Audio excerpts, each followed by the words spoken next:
સતલાસણા તાલુકા પંચાયત સ્થાનિક સ્વરાજ્યની ચૂંટણીમાં હડોલ તાલુકા પંચાયત સીટ ઉમેદવાર નિર્મલાબા પરમાર બિનહરીફ વિજેતા બન્યા। આપ અને કોંગ્રેસના મહિલા ઉમેદવારોએ ફોર્મ પરત ખેંચી લેતા ભાજપાના ખાતામાં એક તાલુકા પંચાયત સીટ બિનહરીફ વિજેતા જાહેર થઈ। આજે સતલાસણા તાલુકા પંચાયતની હડોલ તાલુકા સીટ પરિણામના જે કોંગ્રેસ અને આપના ઉમેદવારો હતા એમની મરજીથી એમને ફોર્મ પરત ખેંચતા અમારી તાલુકા પંચાયતના ભારતીય જનતા પાર્ટીના ઉમેદવાર નિર્મલાબા શૈલેન્દ્રસિંહ પરમાર ને બિનહરીફ થયા છે।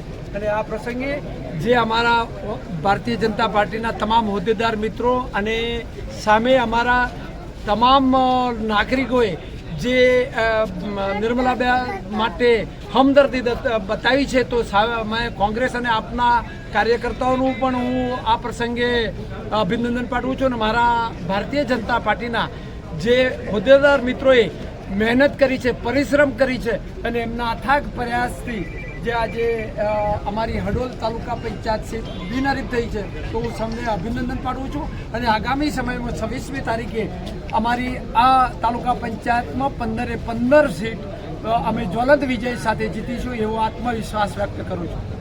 ભારત માતા કી જય।